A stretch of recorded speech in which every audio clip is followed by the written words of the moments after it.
नमस्कार, आपके साथ मैं हूं रुमाना अलवी और आप सभी दर्शकों का आपके अपने मनपसंद अन्नदाता कार्यक्रम में स्वागत करती हूं।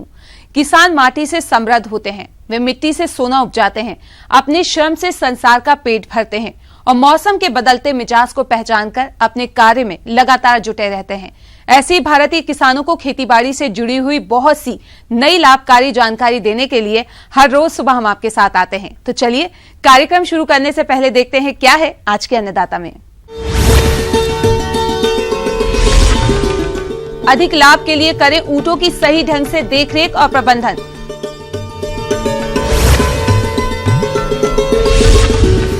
हल्दी की फसल में लगने वाले रोग और उनकी रोकथाम के उपाय।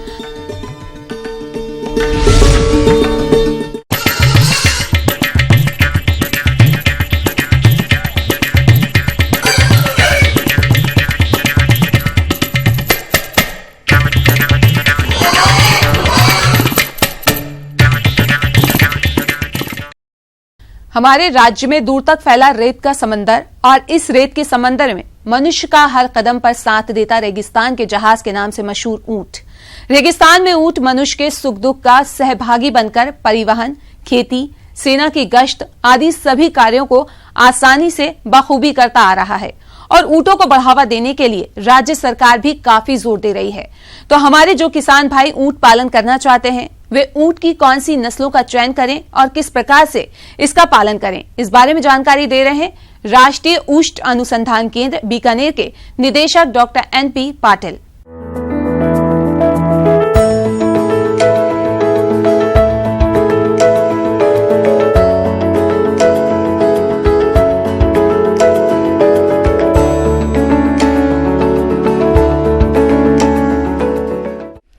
अब जैसे देखा गया है कि ऊँटों की संख्या में जो कमी आ रही है उसका कारण मुख्यतः ये रहा है कि ऊँटों के लिए जो रेगिस्तान में काम था, जैसे कि गाड़ा ढोना, एक प्रदेश से दूसरे प्रदेश तक जाना या बॉर्डर पे इनसे निगरानी करने की जो बात थी, वो अब ऐसे व्यवस्था बन गई है कि जिससे बड़े अच्छी संख्या में ट्रक, ट्रैक्टर, सैंड स्कूटर्स वगैरह ये आ चुके हैं। तो इनका काम बहुत कम होने की वजह से इनको पालने वाले जो है वो कुछ फ़ायदा कमा नहीं रहे हैं और यही कारण रहा है कि जो लगभग 10 लाख हमारे यहाँ ऊँट होते थे, कभी 1991 की बात हुआ तो वो घटते घटते अब हमारे पास सिर्फ 4 लाख जितने ऊँट ही बचे हैं। रेगिस्तान के जहाज के नाम से मशहूर ऊँट आज प्रदेश में ऊँट खात्मे की ओर है। इस समस्या को देखते हुए शासन ने ऊँटों को बचाने के लिए कई तरह के प्रयास कर रहे हैं ताकि ऊँट विलुप्त ना हो और इसे बढ़ाया जा सके। तो ऊँट पालन के लिए कौन कौन सी हैं इसकी उन्नत नस्लें, इस बारे में जानकारी के लिए मिलते हैं। हमारे यहाँ जो भारत में उपलब्ध जो ऊँटनियाँ हैं वो चारों जो नस्ल जो मैंने बताई, बीकानेरी, जैसलमेरी या मेवाड़ी या कच्छी, ये सभी दूध के लिए उपयुक्त है और इनका जहाँ जहाँ जैसे 11 जिले जो पश्चिमी राजस्थान के हैं वहाँ पे आपको अच्छी दूध देने वाली उसका जो मिल्क वेन है या जिस तरह से उसकी क्षमता है उसको देखते हुए हम ले सकते हैं। करीब 40 से 50 हज़ार में आज के दिन में अच्छी ऊँटनी मिलने की संभावना है, लेकिन बहुत ही अच्छी अगर ऊँटनी आपको लेनी है तो 70-80 हज़ार में बिल्कुल मिल सकती है और उस प्रदेश में जहाँ पे इनकी ब्रीडिंग एरियाज़ है वहाँ से ऊँट पालकों से ये अच्छी ऊँटनियाँ ले सकते हैं। साथ ही साथ जब NRC की बात करें वहाँ से भी कुछ ऊँटनियाँ प्राप्त हो सकती है। किसान भाइयों, ऊँटों का संरक्षण और इसे बढ़ाने के लिए शासन किसानों को कई तरह की सुविधाएं मुहैया करवा रहा है और इस लाभ को लेने के लिए किसानों को कौन कौन से पहलुओं पर खास तौर से ध्यान देना होगा, इस हेतु सुझाव के लिए मिलते हैं। राजस्थान सरकार कुछ ऐसी स्कीमें ज़रूर ला रहा है कि जिसमें कि ऊँट पालक उसको पालने के लिए थोड़ा सा प्रोत्साहित हो सके। जैसे कि गाभण जो ऊँटनियाँ हैं चिन्हित करते हुए जो ब्याएगी तो और उसका बच्चा अगर जिंदा रहता है तो उसको 10,000 अनुदान देने की बात है और वो जन्म के बाद 3,000 और उसके बाद 6-8 महीने में 3,000 और उसके बाद साल के बाद 4,000 और उसके साथ उसका इंश्योरेंस भी कराती है। स्कीमें अभी राज्य सरकार के पास आ रही है जिससे कि ऊँट पालकों को फ़ायदा पहुंचा सकें।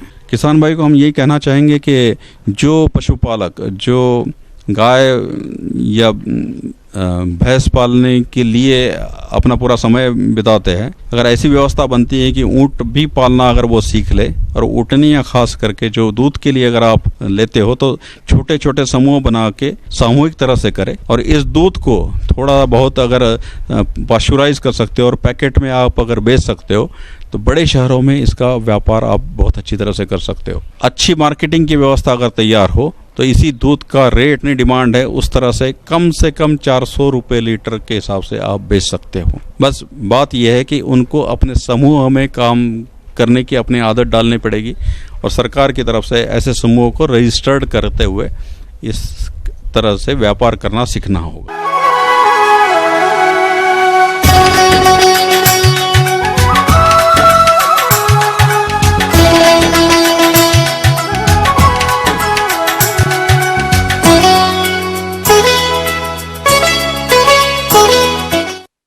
अपने प्रदेश में बहुत से किसान भाइयों ने हल्दी की बुआई कर रखी है और उनकी फसल इस समय बढ़वार की अवस्था में है, और इस समय फसल में कुछ रोगों का प्रकोप होता है जिसके कारण उत्पादन में भारी गिरावट आती है। इसलिए समय रहते किसान कैसे करें इन रोगों की पहचान और रोकथाम के लिए कौन कौन से उपायों को अपनाएं, आइए जानते हैं पौधरोग विशेषज्ञ डॉक्टर AP भगत से।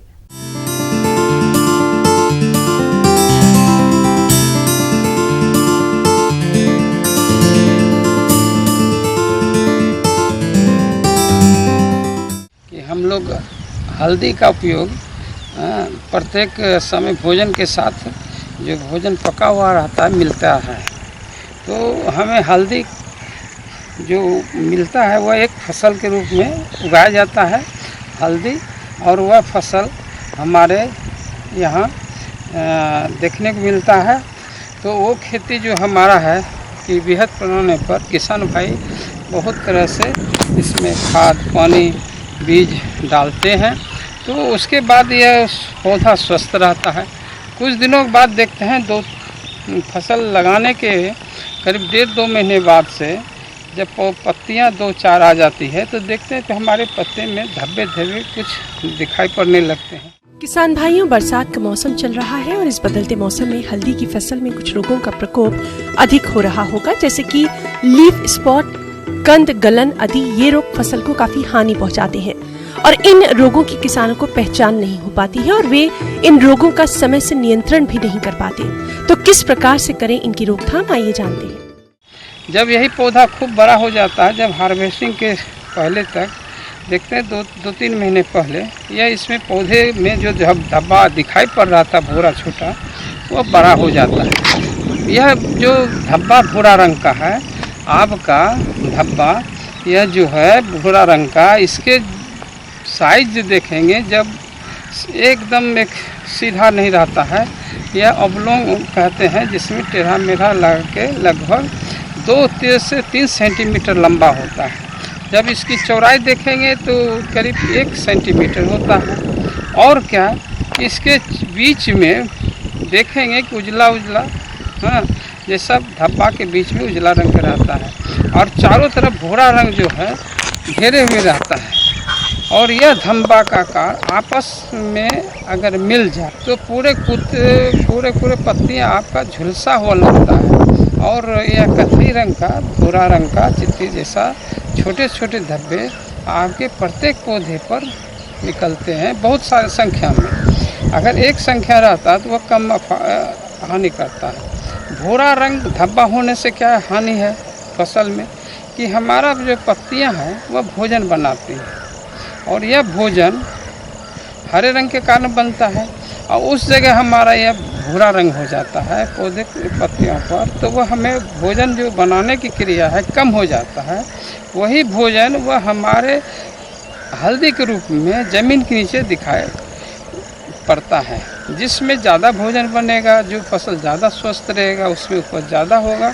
और यह आप देखेंगे कि जब यह रोग लग जाता है भयंकर रूप से, तो करीब आधा फसल हमारा बर्बाद हो जाता है, जिसको अधिक 50% तक कहते हैं कि उपज में हानि हो जाता है। कि हमारा जो है फसल में धब्बा भूरा लग गया, इसकी संख्या ज़्यादा है, पत्तियां झुलस जाती है, तो हमें इसका प्रबंधन भी तो करना होगा। कैसे कि उपज घट रहा है तो उसका प्रबंधन करना होगा। इसमें रोग लगते हैं तो उस रोग से जब बचाव करना है तो एक कॉपर ऑक्सीक्लोराइड जो तांबा आधारित हमारा फफूंद है उसका जो हम उपचार करेंगे उससे इसकी मात्रा क्या होगा छिड़काव में, आप इसके 1 लीटर पानी में 2.5 ग्राम पाउडर मिला दें और फसल पर छिड़काव करें।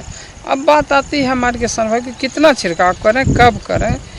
तो छिड़काव करने के लिए हम लोग कहते हैं कि जब यह करीब क्या कहते हैं 2 माह से के आसपास हो जाए, पौधे में का उसमें धब्बा दिखाई पड़ना शुरू कर जाए तो हमें छिड़काव करना चाहिए।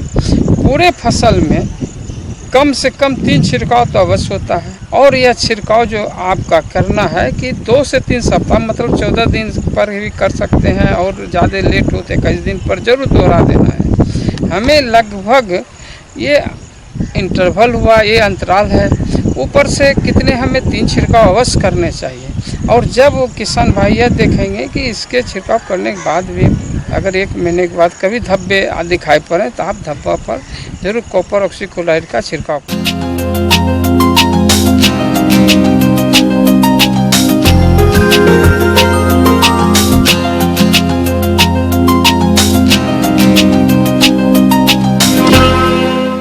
आंवला की बागवानी सामान्य भूमियों के अलावा ऊसर, बंजर, बेकार पड़ी भूमियों पर भी की जा सकती है और ये समय आंवला की बागवानी के लिए सही चल रहा है।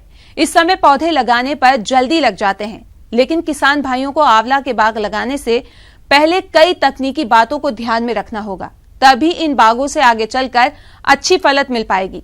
तो आइए आंवले की बागवानी से जुड़ी तकनीकी जानकारी लेते हैं डॉक्टर RPS रघुवंशी से।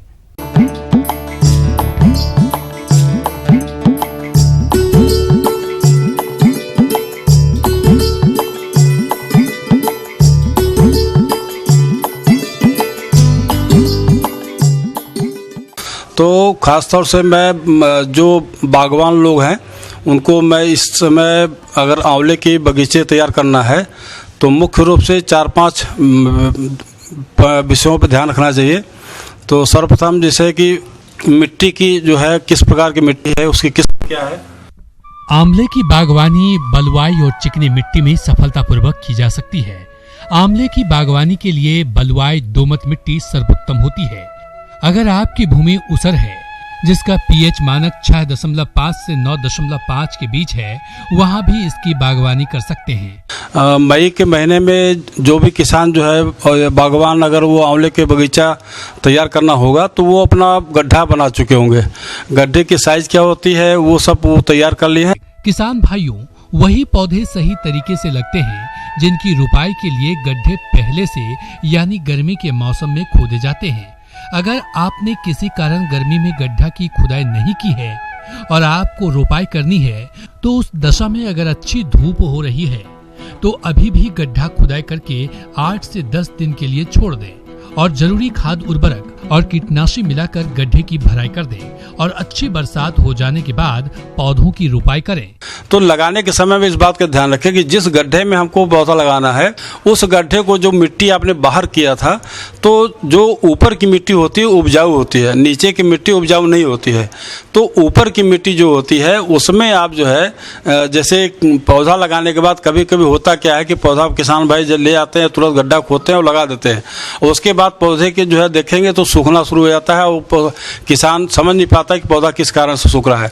तो हमें अगर जो गड्ढा है उसका उपचारित करके और हम फिर पौधा लगाते हैं तो निश्चित रूप से हमारा पौधा मरेगा नहीं। तो इसमें जो है जैसे दीमक लगने की संभावना ज़्यादा होती है बरसात के महीने में, तो आप जो है सड़ी हुई गोबर की खाद भी देखिए कि कभी कभी किसान भाई जो है कच्चा गोबर की खाद डालते हैं तो उसमें दीमक की संभावना बढ़ जाती है। तो पके हुए गोबर की खाद और ठंडा हो जाए उसके बाद हम जो ऊपर की मिट्टी है उसमें लगभग प्रति गड्ढा प्रति पौधा 15 किलो गोबर की खाद होना चाहिए। उसको सड़ी हुई गोबर की खाद को मिला करके करीब 100 ग्राम नाइट्रोजन, 150 ग्राम फास्फोरस और 75 ग्राम पोटास, इसको हम पौधा लगाते समय जरूर हम मिट्टी में डालें, तो निश्चित रूप से पौधे का बढ़वार विकास अच्छी प्रकार से होगा। अब ये रह गई बात कि पौधे का किस्म कौन सा होना चाहिए, तो आंवले में प्रमुख रूप से हमारे जो है नरेंद्र कृषि विश्वविद्यालय कुमारगंज फैजाबाद का ये प्रजाति है, जैसे नरेंद्र 7 है, नरेंद्र 10 है, नरेंद्र 5 है। तो नरेंद्र 7 और नरेंद्र 10 ये अच्छी प्रजाति है और काफ़ी उपयुक्त है अपने भारत के लिए, क्योंकि इसकी जो साइज होती है वो काफ़ी बड़ी बड़ी होती है, इसके मुरब्बे भी बन सकते हैं। तो नरेंद्र 7 और नरेंद्र 10 और चकैया, ये 3 प्रजाति प्रमुख रूप से है जिनको हम पौधरोपण कर सकते हैं। अक्सर आंवले के पेड़ पर फल न आने की समस्या रहती है, जिसका कारण होता है पेड़ का बांझ होना। अगर हम बाग में केवल एक ही किस्म के पौधे लगाते हैं तो बहुत कम फलन या बिल्कुल ही फलन नहीं होता है। इसलिए कई इकाई क्षेत्र में 2 या 2 से अधिक किस्मों का रोपण करें। आप चाहे जो भी किस्म लगाएं, उनके साथ नरेंद्र आंवला 4, नरेंद्र आंवला 6, नरेंद्र आंवला 7 और नरेंद्र आंवला 10 इत्यादि किस्मों से किसी एक किस्म का चुनाव जरूर करें। इसमें मादा फूलों की तादाद 4 से 10 तक हर टहनी पर पाई जाती है। अगर आप केवल वाराणसी, चकैया और हाथी किस्म के ही पेड़ एक साथ लगाएंगे तो वहां फल नहीं लगने की समस्या आएगी। इसलिए आप किस्मों के चयन पर विशेष ध्यान दें। बागवानों से हमको ये मेरा अनुरोध है कि आप जब भी ये आंवले का पौधा लेना है तो आप एक प्रमाणित संस्था से इसका पौधा लें, जैसे आपको किसी कृषि विश्वविद्यालय से ले, कृषि विज्ञान केंद्र से ले, या जो प्राइवेट संस्था है जो प्रमाणित हो, ये इसमें भी भारत सरकार के द्वारा जो प्रमाणित होती है, तो वहाँ से आप जो है आंवले के पौधा लें। तो पौधा लेने के बाद जो है इस बात को ध्यान रखें कि जहाँ से हम पौधा लेते हैं वो पौधा तुरंत गड्ढे से निकाल करके और तुरंत अगर आपको ले आना है तो आप जहाँ जिस संस्था से पौधा लेना है तो उनको आप बता दें कि आप पौधा निकाल कर रखे रहे। जो पौधा निकाल कर रखे रहते हैं उन्हीं पौधों को आप लेके आवें, अन्यथा जो है पौधे की जो है उसमें मरने की जो प्रतिशत होता है बढ़ जाता है। तो और जो पौधा निकाल कर रखे रहते हैं उनको आप लेके आवें। उसके बाद हम जो है अपने आंवले के पौधे को जिस गड्ढे में हमको लगाना है वहाँ पर हम लगावें। और जब पौधा आप लगाते हैं तो उस समय जो है पौधा लगाते समय आपको देखें कि जो पिंड होता है पौधे का वो ऊपर रहना चाहिए। ऐसा नहीं हो कि आप पिंड नीचे कर दें और पौधा के जो तना होता है वो गड्ढे में चला जाए। तो हमेशा ध्यान रखें कि आपका पौधे का जो पिंड होता है वो दिखाई पड़े। उसके बाद चारों तरफ से मिट्टी भर करके और अच्छी प्रकार से दबा दें। इस प्रकार से मिट्टी दबा दें कि उसके नीचे जो है कोई भी एयर न रह जाए। एकदम एयर टाइट जो है उसको दबा दें, पैर से दबा दें, हाथ से दबा दें, किसी लकड़ी से दबा दें, पर गड्ढे को दबा देंगे तो उसमें एयर नहीं रहेगा। और दबाने के बाद जो है फिर उसमें पानी दे दें। और ख़ास तौर से इस बात का ध्यान रखें कि पौधा लगाते समय जो है ये शाम के टाइम जो है पौधा लगावें और उसके बाद उसमें पानी दे दें, तो ये आपका पौधा पूरी तरह से सुरक्षित और बचाव रहेगा और इसको अच्छा विकसित होगा।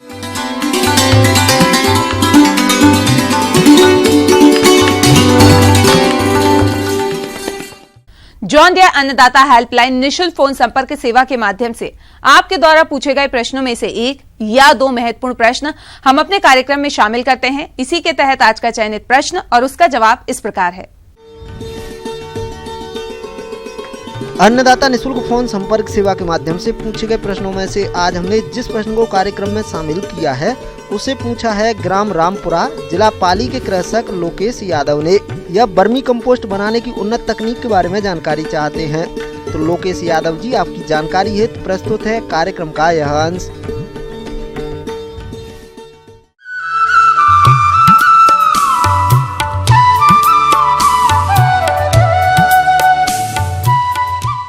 ये किसान भाई भी लगा सकता है, पक्की भी बना सकते हैं। जैसे हमने बेड बना रखे हैं पक्के, ये भी बना सकते हैं। अगर बेड पक्का भी नहीं बनाए तो नीचे फर्श, कच्चा फर्श है, उसके ऊपर पक्की मिट्टी जो चिकनी मिट्टी आती है उससे उसको लेप के वैसे भी छाया के अंदर खुद भी बना सकते हैं। केंचुओं का चयन। वर्मी कंपोस्टिंग में केंचुओं की उन प्रजातियों का चयन किया जाता है जिनमें प्रजनन व वृद्धि दर तीव्र होती है, बदलते मौसम में तापमान के उतार चढ़ाव को सहने की क्षमता हो और कार्बनिक पदार्थों को शीघ्रता से कंपोस्ट में परिवर्तन करने की क्षमता हो, उन्हीं केंचुओं की प्रजातियों का चयन करना चाहिए। केंचुओं की उन्नत प्रजातियां इस प्रकार से हैं: आइसीनिया फोटिया, यूडिलिस यूजेनी तथा पेरियोनिक्स एस्केवेट्स वर्मी कंपोस्टिंग के लिए उपयोगी पाए गए हैं।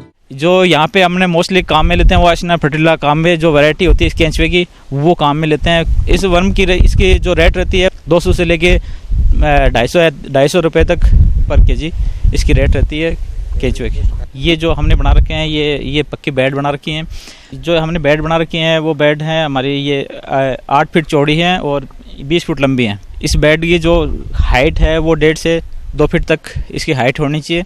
और इस एक बेड के अंदर ये जो केंचुआ खाद है, केंचुए में जो केंचुआ है वो 90% के आसपास गोबर की खाद खाता है। जो हर किसान के पास में गाय भैंस रहती हैं वो केंचुआ खाद के रूप में अगर बना के किसान उसको ले तो उसके जो एनपीके के जो लेवल है वो भी बढ़ जाएगा।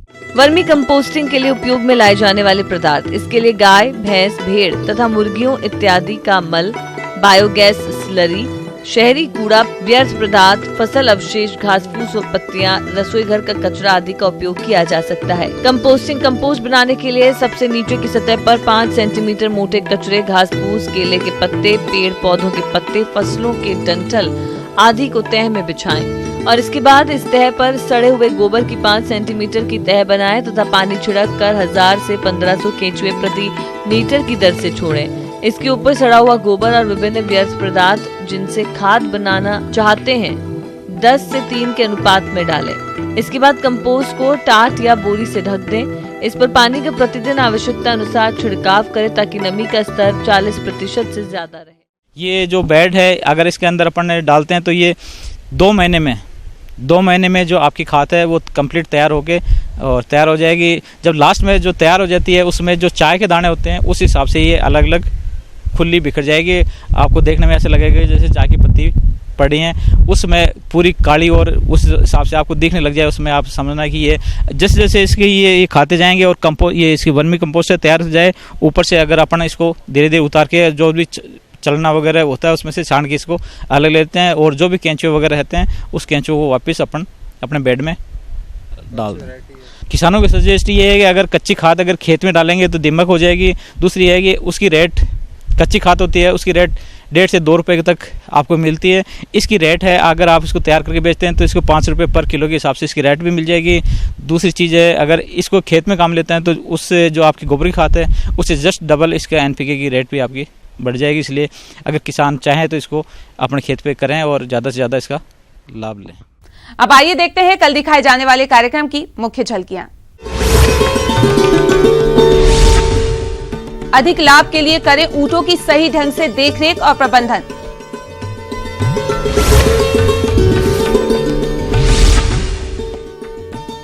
कोनो वीडर यंत्र की विशेषताएं और उपयोगिता। किसान भाइयों, अन्नदाता आपकी सेवा के लिए हमेशा हाजिर है। कृषि संबंधी समस्या और सुझावों के लिए आप हमें इस पते पर संपर्क कर सकते हैं। प्रोड्यूसर अन्नदाता, News 18, Rajasthan, Ramoji film city, Hyderabad 501512। साथ ही आप हमें ईमेल भी कर सकते हैं। हमारा ईमेल है p18annadatarajasthan@nw18.com। इसके अतिरिक्त आप हमें जॉन डियर निःशुल्क हेल्पलाइन नंबर 180041922155 पर सोमवार से शनिवार सुबह 10 से शाम 4 बजे के बीच संपर्क भी कर सकते हैं। किसान भाइयों, अब समय हो रहा है आपसे विदा लेने का, तो हमारी अन्नदाता टीम को दीजिए इजाजत। कल फिर आपसे मुलाकात होगी कृषि संबंधित कुछ और महत्वपूर्ण जानकारियों के साथ। नमस्कार।